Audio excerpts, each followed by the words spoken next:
তো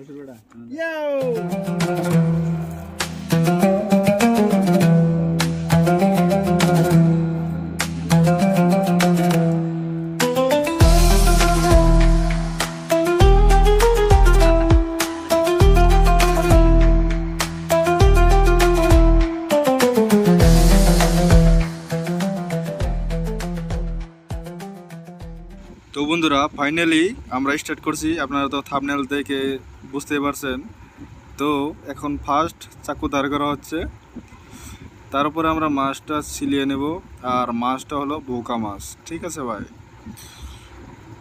বড়িয়ে করে সাবা টাপা করলাম, আরও অল্প বাকি আছে, আপনারা ভালো করে সাবা টাপা করে নেবেন।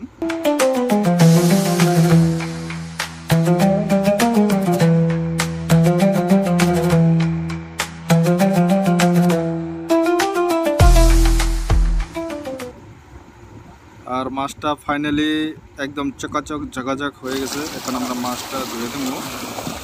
তো মাছটা ধোয়া হয়ে গেল, এটা কিন্তু নদীর পানিতে ধোয়া হয়ে গেল। তো মাছটা এখন আমরা ভুড়ি ছুরি ফালাই দেব। তো দেখতে থাকেন ভিডিওটা, আর ভিডিওটা ভালো লাগলে লাইক সাবস্ক্রাইব করতে একদম বিলকুল বলবেন না। তো ভিডিওটা লাস্ট মধ্যে দেখবেন, তবে কিছু শিখতে পারবেন আর ভালো করে বানাতে পারবেন, ঘরে ট্রাই করতে পারেন। আর আমরা দেখেন মাছটা একদম পুরোপূর্ণভাবে সাফা করতেছি বুড়িটা, যাতে কোনো লেতরা না থাকে, নাহলে খাইতে অল্প দিতে অবশ্য লাগবো, ঠিক আছে।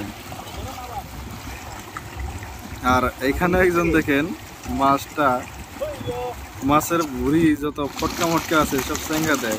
আর এখন থেকে মাছ সেঙ্গা দিচ্ছে, মাছ সেঙ্গা দিয়ে এটা আবার পিঠা ধরবা নিয়ে চেষ্টা করে, কি হবো। তো বন্ধুগণ, মাছ ফাইনালি ধোয়া হয়ে গেছে। এখন আমরা নুন নিতেছি, নুন দিয়ে অল্প মাছটা আওলাতে হবো। তো নুন দিয়ে আওলাইয়া আমরা মাছটা ধুয়ে দিব। তো তখন তোর ভিডিওটা দেখতে থাকেন, স্কিপ করবেন না, স্কিপ করলে কিন্তু একদম মিস করবেন। আর মাছটা নুন দিয়ে আওলাইয়া আমরা একটুকে মানে অল্প ঝাঁকি দিলাম, যাতে মাছটা অল্প নুনটা মিক্স হয়। কারণ আমরা মাছটা একদম নুনগুলা ভালো করে ধুইতেছি। এখন মাছগুলো ধুয়ে অল্প বেলেগ একটা গামলায় থিয়ে দিলাম। মাছগুলা দেখছেন কি সুন্দর ঝাঁকাঝাক। এখন আমরা কাটিং করতেছি।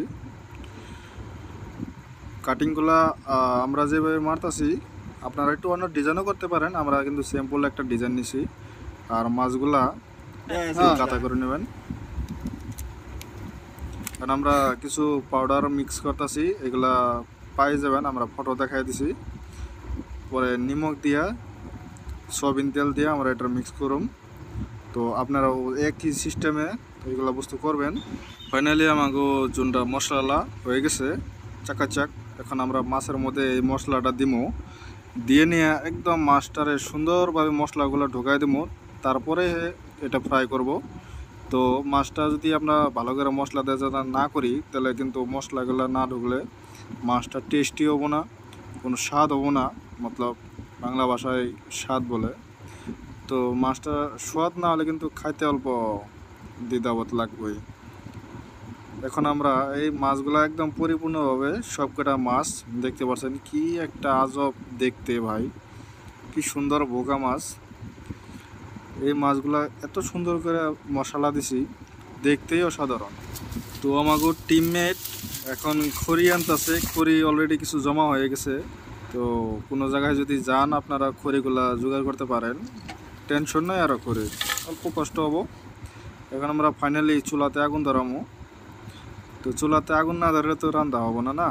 তো আপনারা এরকম করে চৌকা বানাবেন, বাস হয়ে যাব। কিন্তু চৌকাটা আমাদের অল্প নিচে হয়ে গেছে, উঁচা করতে লাগবো। তো ফাইনালি আমরা সয়াবিন তেলটা দিব, সয়াবিন তেলটা দিয়া এটাকে গরম করতে দেবো, মোটামুটি ধরেন 5-6 মিনিট।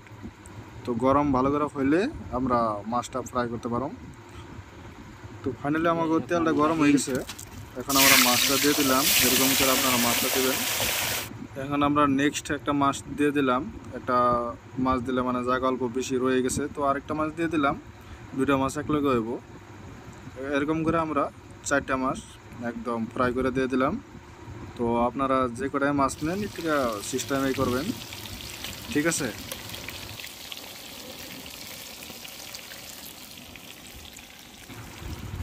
এখন আমাকে চুলাটা দেখেন একদম সিনেমেটিক শটে আপনারা দেখতে পারেন একটা নতুন ব্র্যান্ড নিউ একটা কি কালার আছে মনে করেন। ফাইনালি আমাকে মাছ ফ্রাই হয়ে গেছে আর এটার একটা কালার অসাধারণ আছে, দেখতেই যেরকম খাইতে তো অসাধারণ। তো ফাইনালি আমাকে মাছ ফ্রাই হয়ে গেছে। তো এটা তো কষ্টর জন্য আপনারা প্লিজ লাইক অ্যান্ড সাবস্ক্রাইব করতে একবারে ভুলবেন না। তো আপনারা যদি একটু সাপোর্ট দেন আমরা হয়তো একটু এগিয়ে যেতে পারো, আরও ভালো ভালো আপনাদের সামনে ভিডিও আনতে পারবো। তো থ্যাংকস ফর ওয়াচিং, আপনারা ভিডিওটা দেখতে থাকেন আর এতটুকু ভিডিও দেখার জন্য আপনাদেরকে অসংখ্য ধন্যবাদ রইল।